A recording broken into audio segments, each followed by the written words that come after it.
जय हिंद friends, welcome back to my channel. तो आज का वीडियो लेके आया हूँ मैं ईसीसी 1 to 6 एग्जामिनेशन के ऊपर कि इसकी कट ऑफ क्या होंगी और कितने नंबर आप स्कोर करो तो अब इसमें आप एग्ज़ाम में मेरिट में आ सकते हो। और आप क्या ऐसी तैयारी करो कि आप किस में तैयार करो कि आप 500 के अंदर आ सको, कैसे तैयार करो कि आप 1000 के अंदर आ सको, और कैसे तैयार करो कि आप जो 3000 का इनका जो कॉलम है उसके अंदर आ सकते हो आप। अगर मैं इस पोर्शन पे गौर करूँ, इस 500, 1000 और 3000 की अगर मैं बात करता हूँ, तो जब भी कोई भी एस्पिरेंट एग्ज़ाम देने के लिए जाता है तो वो चाहता है कि वो बेस्ट आए। वो 100 के अंदर चाना आना चाहेगा, वो नंबर 1 आना चाहेगा। तो मैं अभी आपको बताऊँगा इसमें आप क्या ऐसा करो कि आप इन सारे जो अपनी हर्डल्स हैं उनको आप कंप्लीटली पूरा करके निकल सको, ठीक है? देखो अभी बचे हैं 2 महीने, ठीक है? तो 2 महीने के अंदर मैं ये नहीं कह कह पाऊँगा आपको कि आप 500 के अंदर आ सकते हो। ये ऐसा कुछ कह पाना कि बहुत मुश्किल होगा कि भाई 500 के अंदर आना बहुत मुश्किल है, 2 महीने में 500 के अंदर नहीं आ सकते हो। मैं जिन-जिन चीज़ों को बताऊँगा और आप वो चीज़ करोगे तो आप डेफ़िनिटली 500, 1000, 3000 जो भी है आपका टारगेट, आप उस टारगेट को अचीव कर सकते हो। बट मैं हमेशा बेस्ट के लिए बताऊँगा, तो बेस्ट में अगर आप अपने पूरी 100% देते हो तो आप 500 के अंदर आओगे। अगर आप इसमें अपने 100% नहीं देते हो, जिस हिसाब से आप अपना दोगे उस हिसाब से आपकी रैंकिंग आएगी, ठीक है? तो अभी मैं पहले जो मुद्दा था मेरा, कट ऑफ वाला मुद्दा, मैं पहले उसको बता देता हूँ कि अब की बार कट ऑफ के लिए आपको क्या करना पड़ेगा। देखिए, जैसा कि आप लोग जानते हैं कि 40% आपको इस सब्जेक्ट में लाना है, ठीक है? तो मिनिमम जो टारगेट आपको 40% हर एक सब्जेक्ट में होना चाहिए, ठीक है? इसके बाद जो वेरिएशंस आती है वो रैंकिंग की वेरिएशंस इसके हिसाब से आती है कि आगे आपकी क्या रैंकिंग आएगी।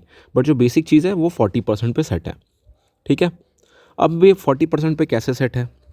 देखिए, एसीसी एग्ज़ाम की वैकेंसीज़ के बारे में, रिटन की वैकेंसी के बारे में ये डिपेंड किसी को नहीं पता। ये डिपेंड किस पे करता है? जितने बंदे एग्ज़ाम दे रहे हो, ये बंदों की स्ट्रेंथ पे ये कट ऑफ जाता है आपका, ठीक है? इस एग्ज़ाम में फ़ेल वही बंदा होता है जो कि आपकी एसीसी एग्ज़ाम की जो थर्ड पेपर है, आईसीई, उस पेपर को जो क्लियर नहीं कर पाता है वो बंदा फ़ेल होता है इसमें। अदरवाइज़ कोई ऐसा स्टूडेंट नहीं है जो कि इस एग्ज़ाम में फ़ेल हो, जो 40% मार्क्स लेके आए, ठीक है? जितनों के 40% प्लस है वो मार्क्स होते हैं, वो बंदे पास होते हैं। बट जो आपकी मेरिट बनती है रिटन की, वो बताना चाहता हूँ मैं। ये डिपेंड करता है कितने बंदे एग्ज़ाम दे रहे हैं, उसके हिसाब से ये उसको अपग्रेड करते हैं, ठीक है? अभी अगर मैं बात करूँ पहले की, तो पहले जो एसीसी में रैंकिंग आती थी वो 2300, 2400 तक आती थी, ठीक है? फिर बाद में उसको बढ़ा के 2700, 2800 कर दिया गया है, ठीक है? फिर बाद में अभी जो लेटेस्ट चल रही है वो 3012, 3025, 3024 ऐसे रैंकिंग्स आ रही हैं, ठीक है? ये डिपेंड करता है नंबर ऑफ़ स्टूडेंट, कितने नंबर ऑफ़ स्टूडेंट एग्ज़ाम दे रहे हैं, इस चीज़ के ऊपर ये डिपेंड करता है वैकेंसीज़ का रिटन में, ठीक है? तो आपका जो बेसिक टारगेट है, अगर आप 40% रखते हो तो आप ये 3000 के कॉलम के अंदर आप आ जाओगे, ठीक है? तो ये 3000 का कॉलम आपका हिट हो जाएगा जो आप चाहते हो कि भाई एग्ज़ाम क्वालिफ़ाई करना। बट अगर इसी के साथ आप चाहते हो कि ज़्यादा अच्छे मार्क्स लाने हैं, ज़्यादा अच्छे नंबर लाने हैं और रैंकिंग अपनी अच्छी करनी है, आपको वाईएलसी अटेंड करना है, आप चाहते हो पीडीपी अटेंड करना पंचमढ़ी में, आप चाहते हो कहीं और पीडी अपने कमांड में अटेंड करना, तो उसके लिए रैंकिंग आपकी सबसे ज़्यादा मैटर करती है, रैंक। अब जो रैंक का हर्डल है, किस में कितने मार्क्स चाहिए, मैं उसके हिसाब से पेपर वाइज़ बात करता हूँ। तो अगर यहाँ पे मैं फर्स्ट पेपर को ले लेता हूँ, यहाँ पे जीमैट को।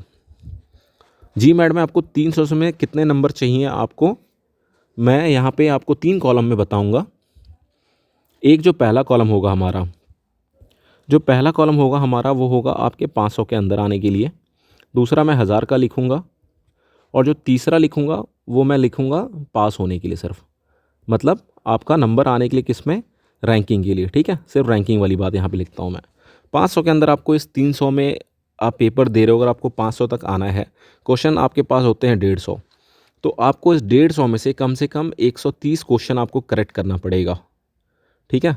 मतलब 260 नंबर तक आपको लाना पड़ेगा जीमैट के पेपर में आपको अंडर 500 जाने के लिए। और इसी 500 में से रैंकिंग चेंज होती है, ये 100 भी हो सकते हैं, मतलब 130 का मार्जिन मिनिमम का है यहाँ पे। आप अगर 1000 का सोच रहे हो, 1000 और 500 में ज़्यादा फ़र्क नहीं होता है, थोड़े-थोड़े नंबर का फ़र्क होता है, तो यहाँ पे आप ये सोच सकते हो कि आपका जो स्कोरिंग होगा वो 115 से लेके 130 के बीच में होगा। यहाँ 130 प्लस का मैंने बात किया, ठीक है? यहाँ 115 से 130 का बात कर रहा हूँ मैं यहाँ पे। अगर इस बीच में आप लेके आते हो नंबर, तो आप आओगे, क्वेश्चन राइट करते हो तो आप आओगे 1000 के अंदर में। और सिर्फ पास होने वालों की अगर मैं बात करता हूँ, तो आप 150 में से आप कम से कम 65 क्वेश्चंस राइट करते हो, तो आप पास होने के हकदार होते हो। यहाँ पे 65 से 70 के बीच में आपकी जो रैंकिंग आएगी वो अपेरेंटली 2000 के आसपास हो सकती है, ठीक है? आप अपना मिनिमम ग्रेड देख लो कि क्या मिनिमम ग्रेड है। तो अगर 130 तक आपके नंबर हैं, 130 प्लस में आप जा रहे हो, ठीक है, 130 140 के ऊपर हर एक पेपर में 65 से 70 क्वेश्चन के साथ, तो आपका काम बनेगा। बट यहाँ पे जो जीमैट का पेपर है, इसमें थोड़ी सी चीज़ें उलझी हुई हैं। इस पेपर में कम से कम आपको यहाँ पे पहुँचने के लिए ना 110 तक आपको इसमें कम से कम राइट करना पड़ेगा, बिकॉज ये सबसे ईजीएस्ट पोर्शन है और इसमें बंदों के सबसे ज़्यादा मार्क्स आते हैं। तो मैं मिनिमम बात कर रहा हूँ 110 115। इस पेपर में नॉर्मल इन जनरल बंदों के आ जाते हैं थोड़े ठीक ठाक नंबर, ठीक है। तो 110 तक का टारगेट आपको इस पेपर के लिए, खास करके जीमैट पेपर के लिए 110 का टारगेट आपका होना चाहिए, ठीक है। अभी मैं बात करता हूँ सीजेट की, ठीक। देखिए, जो आपकी रैंकिंग वैरी करती है ना, सबसे ज़्यादा जीमैट वैरी कराता है, बिकॉज ये थोड़ा सा इजी पोर्शन है, उसमें सब नंबर खींचते हैं, ठीक है। तो इसलिए इस पोर्शन को भी आपने अच्छे से करना है, बिकॉज ये सबसे ईजीएस्ट मूव है। इस मूव को अगर आपने अच्छे तरीके से डन किया तो आपकी जो रैंकिंग है वो आराम से ऊपर की तरफ जाएगी, ठीक है। क्योंकि देखिए, रीजनिंग में क्या होता है, बहुत बार बंदे कन्फ्यूज़ होकर गलत आंसर भी देते हैं, तो उनको पता होता है बट टाइम की कमी, प्रेशर के कारण वो चीज़ें नहीं हो पाती। तो इस पेपर को अच्छे से अटेंड करना है, ठीक है, बिकॉज सबसे ज़्यादा स्कोरिंग पोर्शन यही पोर्शन है आपका, जो पहला पेपर है जीमैट का, ठीक है। सीजेट की बात करता हूँ मैं यहाँ पे, सेम उसी चीज़ को मैं फॉलोअप करता हूँ। यहाँ पे 300 नंबर का आपका पेपर होता है, क्वेश्चन आपको 150 मिलते हैं।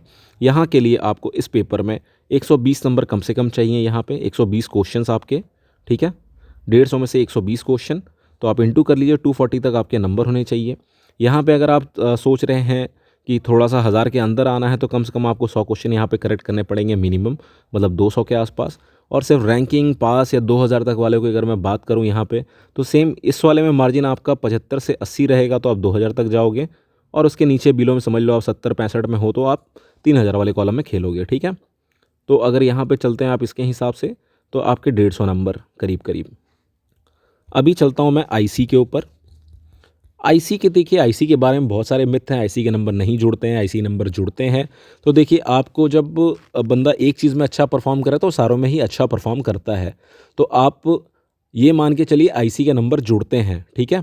तो आईसी के नंबर जुड़ते हैं, 120 हैं।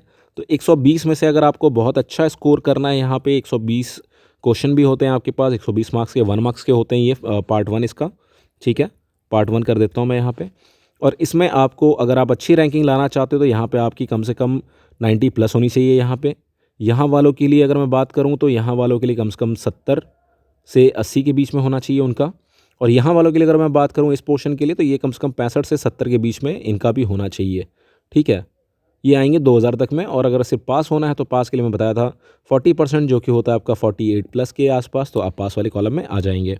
पेपर 2 की बात करें, पेपर 2 काफ़ी ज़्यादा इंपॉर्टेंट पेपर है। इसमें बहुतों का विकेट गिरता है, तो इस पेपर पे ध्यान रखिए, ठीक है।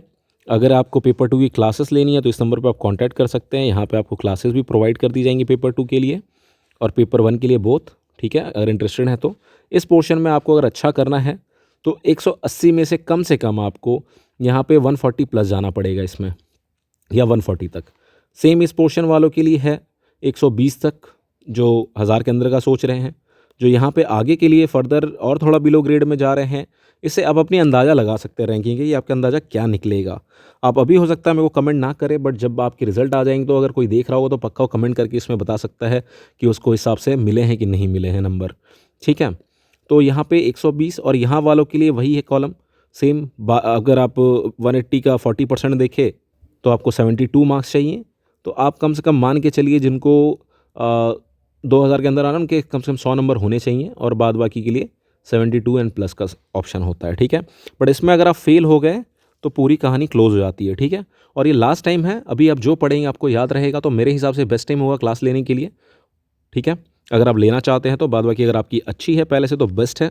अदरवाइज़ आप प्रोसीड कर सकते हैं क्लासेस के लिए। तो इस नंबर पे कांटेक्ट करके जो भी क्लास का डिटेल आप वो ले सकते हैं। बट अब मैं यही कहूँगा, सजेशन आपको यही दूंगा, टाइम वेस्ट अब नहीं करना है। और एक चीज़ मैं बताना चाहूँगा आपको, जीमैट सीजेट इनके लिए जो नोट्स वगैरह हैं, वो नोट्स भी हमारे पास अवेलेबल हैं इनके लिए। तो नोट्स के लिए भी आपको सेम नंबर पे आप कांटेक्ट कर सकते हैं, यहाँ पे नोट्स आपको प्रोवाइड कर दी जाएंगी। और साथ ही मैं अभी लगातार मैं यूट्यूब पे कंटेंट प्रोवाइड कर रहा हूँ, वीडियोस लगातार लेके आ रहा हूँ मैं, general science, current affairs, latest news वगैरह के ऊपर लेके आता हूँ मैं वीडियोज़। लेटेस्ट आपके जो आर्मी एक्सरसाइजेज हो रहे हैं, उनके ऊपर वीडियोज़ हैं। इन सारे वीडियोज़ को आप भाई रट जाओ पूरा अच्छे तरीके से, तभी आपका काम बनेगा। अभी चलता हूँ मैं अगले पोर्शन के लिए।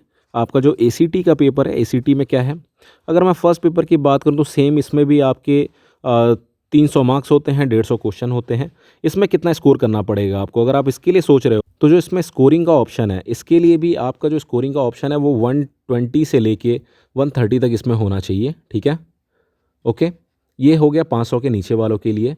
और जो आगे वाले फर्दर हैं उनके लिए सेम, इस पेपर में 100 से लेके 110 तक, ठीक है। इसके बाद अगर अगले वाले की बात करें हम यहाँ पे, तो जो 2000 के अंदर आना चाहता है वो कम से कम 90 से 100 तक पहुँचना चाहिए उनका कॉलम। और जो सोच रहे हैं जस्ट पास के लिए, उनके लिए भाई फिर से वही चीज़ है, 40% का आप देखो अपने हिसाब से, आपके कम से कम 70 क्वेश्चन आपके राइट होने चाहिए, ठीक है। ये मैंने यहाँ पे क्वेश्चंस के बारे में बात किया, ना कि मार्क्स के बारे में, ठीक है। ओके, तो आपके 120 से 130 क्वेश्चन राइट होने चाहिए, यहाँ पे 100 से 110 क्वेश्चन राइट होने चाहिए 1000 के अंदर आने के लिए। और 90 से 100 के अंदर अगर 2000 तक जाना चाहते हो तो 90 से 100 के बीच में। अगर आप सोच रहे हो कि भाई जस्ट पास होना है तो 70 क्वेश्चन मिनिमम आपके राइट होने चाहिए, आप पास हो जाओगे, ठीक है। बट सबसे बड़ी चीज़ है आपकी ये पेपर नंबर 2, जो कि पेपर नंबर 2 में लोगों को पता नहीं चलता उनके मार्क्स कितने आए होंगे, बिकॉज ये आप लिख के आते हो, या असेसमेंट के बाद पता चलती है। तो आप जैसे भी प्रिपेयर कर सकते हो, पेपर 2 के ऊपर बहुत फोकस करो। पेपर 2 यूनिट में अपने ऑफिसर्स को लिख के दिखाओ। किसी की इंग्लिश ठीक है, कोई बंदा पढ़ने में ठीक है, जिसने पहले ACC वगैरह दी हुई है, आपको लगता है कि भाई उसकी इंग्लिश ठीक होगी, तो उससे कंसल्ट करो, उसको दिखाओ। और पक्का पेपर 2 पे वर्क करो, बिकॉज पेपर 2 में बहुत बंदे लॉस्ट हो जाते हैं, ठीक है। सो ये था ACC 1 to 6 का कट ऑफ का जो कंटेंट मैंने क्रिएट किया है उसके रिगार्डिंग, आप कितना पढ़ो तो आपकी काम बन सकती है, आप कितना मार्क्स लाओगे तो आपकी रैंकिंग क्या आ सकती है। सो इसके लिए फर्दर आप जितने वीडियोज़ हैं फॉलो अप करते रहो, आपको डेफिनेटली हेल्प मिलने वाला है। सो अगर आपको ये मेरा वीडियो अच्छा लगा हो तो प्लीज़ चैनल को लाइक करिए, शेयर करिए, सब्सक्राइब करिए। And thanks for watching my video. जय हिंद।